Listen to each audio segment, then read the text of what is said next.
แล้วจีนรู้ไหมว่าถ้าเจ้ามีนิวเคลียร์ยิงนิวเคลียร์มาน่ะอเมริกาก็มีนิวเคลียร์จ่ออยู่หน้าบ้านเจ้าหันน่ะจากไปปักกิ่งมีแต่3 นาทีเท่านั้นจากเรือดำน้ำไปปักกิ่ง3 นาทีปักกิ่งเป็นทะเลแล้วเออ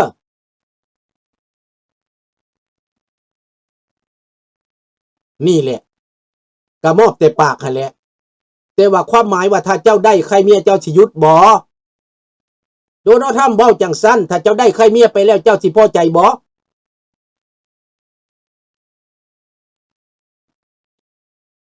ทางกองทัพเรือที่7ทางเกาะกวมทางสนามบินเขาปินไปใส่ประเทศจีนหมด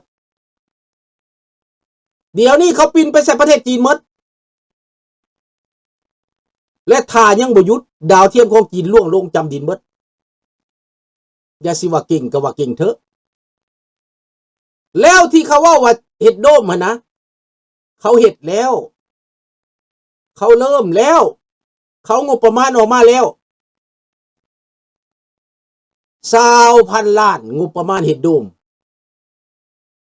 ปินไปปืนป้องกันเขาเฮ็ดแล้วพี่น้องต่อไปนี้นะลุง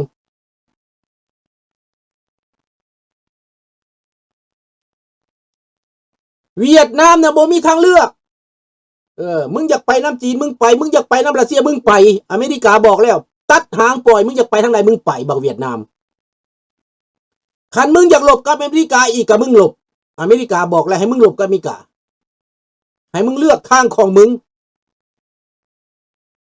แต่ครั้งนี้นะสงครามบ่แม่นสงครามลับเด้สงครามเปิดในครั้งนี้เด้ถามว่าเวียดนามจะกลับไปเป็นซากปรักหักพังไหมแล้วครั้งนี้ถ้าเกิดสงครามครั้งนี้นะบ่มีคำว่าปานีเด้บ่มีคำว่าปานีแต่ก่อนนั้นเขาบ่ได้เฮ็ดหยังไดอเมริกาทิ่มระเบิดตอบโต้ก็ไม่เติมระเบิดตอบโต้แบบยับยั้งแบบสอนซื่อๆแบบว่ามึงต้องหยุดมึงต้องหยุดเพราะนั้นซื่อๆเป็นสงครามลับถ้าว่าเป็นสงครามเปิดนั่นบ่เหลือหยังมีหยังก็เอาให้เบิด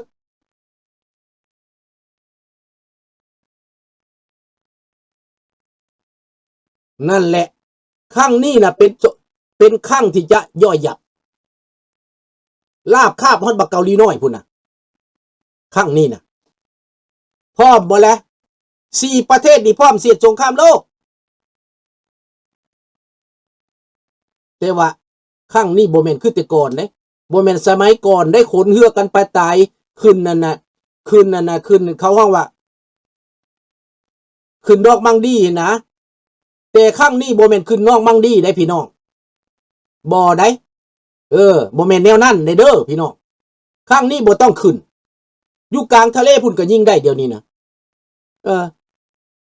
บ่ต้องขึ้นฝั่งอีกเรือบักกิมมาบอกลงจากน้ำมันก็จมลงทะเลนี่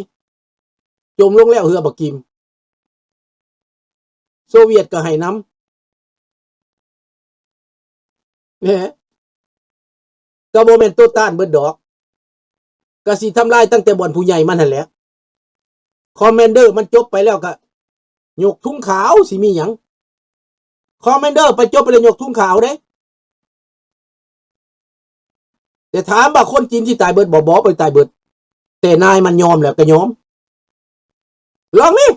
คันว่าจีนเก่งเฮ็ดตอนนี้แม่เฮ็ดแม่ตอนลุงยังมีแห้งนี่สิได้ไปหลบนำนี่นะเฮ็ดรอดบอกบักจีนเฮ็ดรอดตอนนี้ผู้ใดเก่งผู้ใดมีอำนาจบารมีไปบอกมันไปบอกมันเฮ็ดซึกอเมริกาตอนนี้เฮ็ดรอดถามว่ามันสิอยู่ได้จักมือเฮ็ดซึกนี่นะอาหารการกินคนไปบ่ได้ไดเดือนเดียวจีนตายแล้วบ่พอกินอาหารการกินคนไปบ่ได้เหืออนามันกับคนไปบ่ได้ระเบิดตกใส่หัวทุกมือบ่แม่นลูกหนึ่งไหนตกทั่วประเทศเลยไหน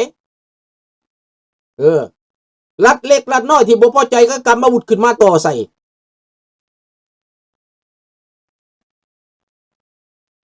นั่นแหละ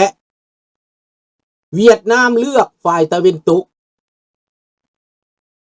บ่ได้เลือกไผบักโปรตีนดอกข้าพเจ้าเสือแต่บักทองรุ่นนี่มึงสิเลือกทางใดบักทองรุ่นบักหมาสี่แม่มึงเลือกทางใดบักสันดานหมาบักหูหนวกตาบอดบักสอนไส้มึงเลือกทางใดอเมริกาเขาหู้เขาตัดสางเข่าบาทเดียวเขาตัดเส้นเลือดใหญ่บาทเดียวน้ำมันอาหารบ่ต้องยิ่งหลายก็ตายแล้วคนจีนบ่ได้กินเดือนหนึ่งตายเหยียบคอกันตายเขาหู้เบิดเรื่องสงครามนี่นะพี่ใส่สงครามเขาต้องเรียนรู้ถ้าเกิดสงครามโลกขึ้นมาทางรถไฟลาวยังไหมยังจะเดินได้ไหมไม่มีทางนาที่แรกทางรถไฟลาวขาดกระจุยข้าวทองรุ่นอยากไปหาเมืองจีนก็ไปแล้วไปลี้ภัยการเมืองคันบุรีภัยการเมืองกูตอนหำมึงแท้ๆแหละข้าพระเจ้าสิตอนหำมันบักอันนี้นะประชาชนลาวจับไปให้เด้อสุเจ้าเด้อคอยสิเอาไปตอนหำมันบักนี่นะ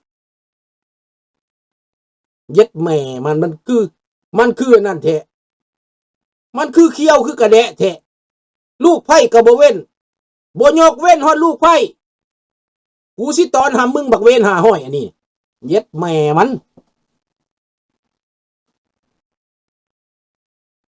อันนี้แหละพี่น้องอเมริกาย่านบ่จีนบ่ย่านเขาบ่ย่านเขาจีดซึกกับจีนด้านการฆ่าก่อนให้มันตายการฆ่าก่อนโดนัลด์ทรัมป์เห็นซึกกับจีนตอนนี้ด้านการฆ่าและไปทดลองรัสเซียเบิ่งมึงสิสนับสนุนบ่รัสเซียก็เป็นแบบนั้นโดนัลด์ทรัมป์ก็ฮู้เขาฮู้อันนี้สงครามผู้ใหญ่เขาเว้ากันเขาฮู้ว่าภัยเป็นยังไงแต่เขาทดสอบน้ำใจเบิงเขาลองเบิงว่าบักโปรตีนมึงเป็นคนยังไงมึงอยากจะกินลูกปืนหรือมึงอยากจะกินข้าว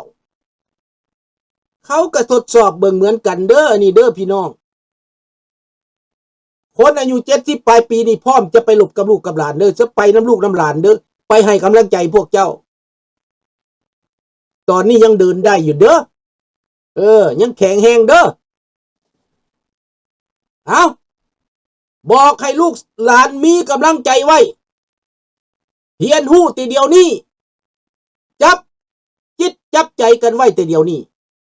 เฮ็ดหยังพี่น้องเอ้ย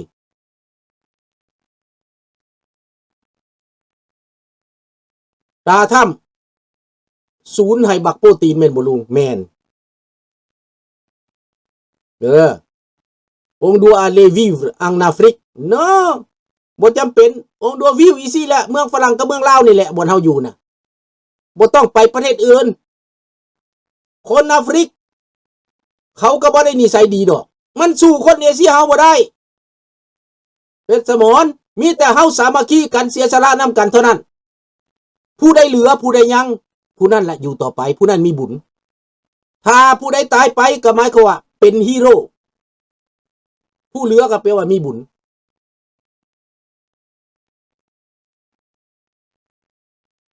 แน่นอน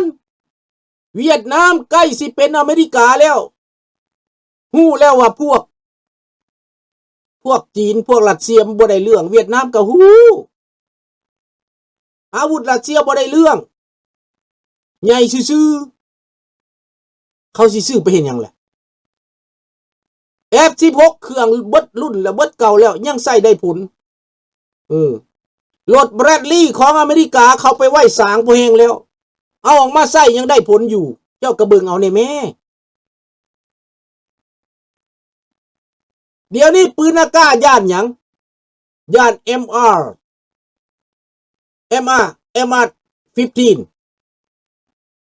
ย่าน MR15 ปืนอากาศย่าน MR15 ในยูเครนนั่นเปี้ยเปี้ยปังปังเปี้ยเปี้ยปังปังเปี้ยเปี้ยปังปังโอ้ยไวก็ไวชิบหายเบิดปืนอากาศความแม่นยำกระบทอบาทนี่เอาละไม่เจ้านักก็นักอีก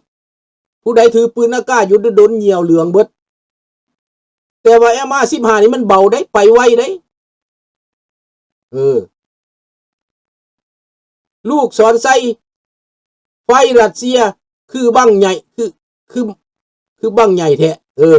ลูกศรไฟเลยเขาบ่ได้ย่านลูกใหญ่นั่นลูกใหญ่เท่าใดแห้งถูกทำลายไวเด้ออันลูกศรไฟอย่าไปย่านอันเขาย่านหยังเขาย่านทอรัสจับบ่ได้เขาย่านสตอมชาโดเขาย่านแอตแทคแคมเขาย่านนั่นเขาย่านลูกน้อยๆหั่นมันไปไวมันจับบ่ได้ลูกใหญ่ๆคุรูมาโอยเป็นบังไฟดอกเบิดพี่น้องรัสเซียยิงบังไฟดอกขึ้นท้องฟ้า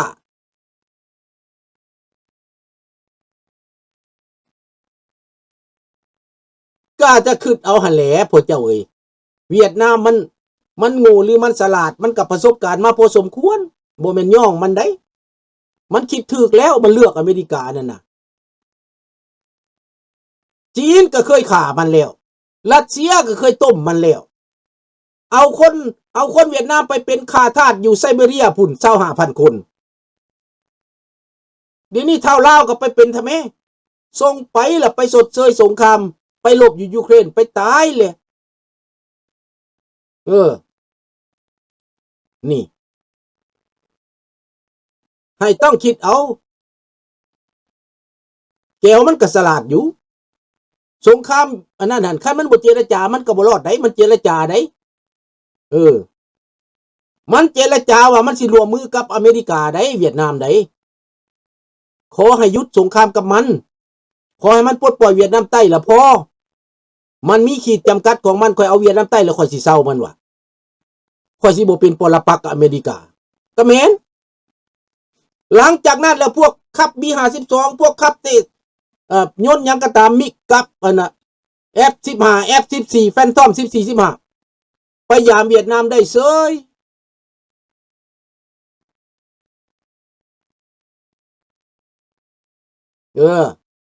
แก้วเขาสิไปยังเขาหู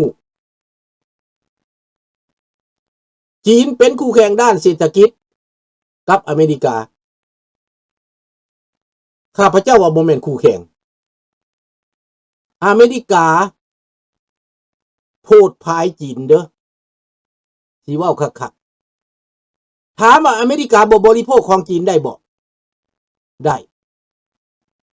อเมริกามีข้าวกินเด้บ่จำเป็นต้องกินข้าวน้ำจีนเด้พวกเจ้าต้องเข้าใจเด้สบายดีเสี่ยวยังบ่นอนบ่คนอเมริกาเขาบ่ได้จำเป็นต้องกินข้าวน้ำจีนคนจีนกินข้าวน้ำอเมริกาถ้าบ่มีงานจากอเมริกาคนจีนตายต้องเบิ่งกลับกันไหมพวกเจ้าถามว่าอเมริกาที่จะบ่ได้กินของจีนแล้วตายบ่อเมริกามีข้าวกินอเมริกามีน้ำมันไส้ดินแดนอเมริกากว้างใหญ่ไพศาลเจ้าอยากอยู่รัฐใดอยากอยู่เมืองใดเจ้าไปถ้าอยากไปปลูกดินปลูกแดนอยากไปอยู่นะมีเมืองห้างคนบ่อยู่เป็นเมืองก็มีเฮือนบักงามๆเป็นเมืองห้างคนหนีปะคนอเมริกาเขาบ่มักยากเขาไปเขาอยากไปใส่เขาไปคนอเมริกาย้ายบ้านย้ายเฮือนย้ายรัฐตลอดทุกวันที่1จุลาย1พากันย้ายบ้านขนเครื่องนี้ย้ายไปรัฐนั่นรัฐนี่อเมริกาเขามี Freedom Style ก็ต้องรู้จักมีแต่คนลาวเฮานี่แหละปักหลักปลูกบ้านอยู่ไสอยากอยู่หั่นแต่คนลาวเฮาบางคนก็ย้ายคือกันบ่มักร้านนี้ไปร้านนั้นบ่มักร้านนั้นไปร้านนี้บ่ได้หากินได้ละไปนี่ประเทศอเมริกาบ่จำเป็นต้องง้อจีนได้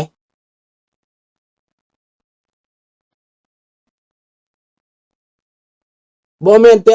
บ่แม่นแต่ฟลอริดาเด้อปลูกข้าวเด้อแคลิฟอร์เนียเด้อปลูกข้าวเจ้าข้าวเหนียวได้ฟลอริดาก็ปลูกหน่อไม้อย่านางบ่อึดข้าพเจ้าสิไปกินบ้านน้องชายอยู่นี่น่ะแซงพีดหน่อไม้หน่อเฮาขานี่เย็น